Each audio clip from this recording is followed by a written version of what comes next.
Good morning dear friends, GQ second day start হচ্ছে ঝাড়খণ্ডের বড়ি থেকে। হোটেলের রুম ছেড়ে ট্র্যাকে চলে এলাম। বিরিয়ানির মধ্যে চাট মশলা লাগাচ্ছে।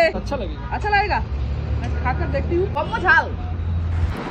বড়ি টোল প্লাজাতে মুরাদাবাদি বিরিয়ানি খেয়ে আমি আবার আমার ট্র্যাকে নেমে পড়লাম।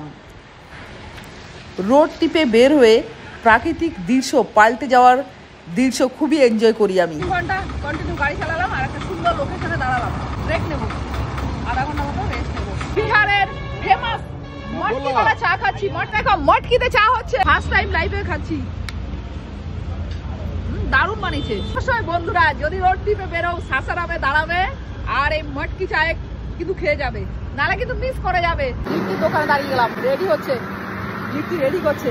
দেখো আমি লিট্টি খাচ্ছি বিহারের। আর এটা লিট্টি খেতে খেতে আমি বাচ্চাদের দুরন্তপনা দেখছি। প্রচন্ড মিষ্টি লাগছে আমার। বারাণসীতে রয়েছি, এখানে লিটার হচ্ছে 94 টাকা 67 পয়সা। কি দারুণ লাগছে আকাশটাকে, সূর্য অস্ত যেতে চলেছে। আজকে আমার ডিনারে রয়েছে, এটা হচ্ছে ফুলকপি তরকারি দিল, একটা ডাল দিল, চাটনি, পেঁয়াজ আর 2টো তন্দুরি রুটি আর রাইস।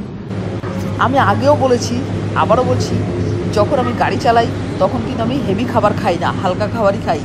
আর সন্ধ্যেবেলা এসে একদম জমিয়ে খাচ্ছি। 700 টাকা নিল। দ্বিতীয় নাম্বার দিন আমি শেষ করেছি আমার জার্নি বারাণসীতে। এসে বারাণসীতে এলাম, খেয়ে দিয়ে চলে এলাম, তারপর রুমে এলাম। রুমটা তোমাদের দেখালাম, ভালোই হয়েছে। 800 টাকা দিয়ে এই রুম, তো ওরা 700 টাকা নিয়েছে।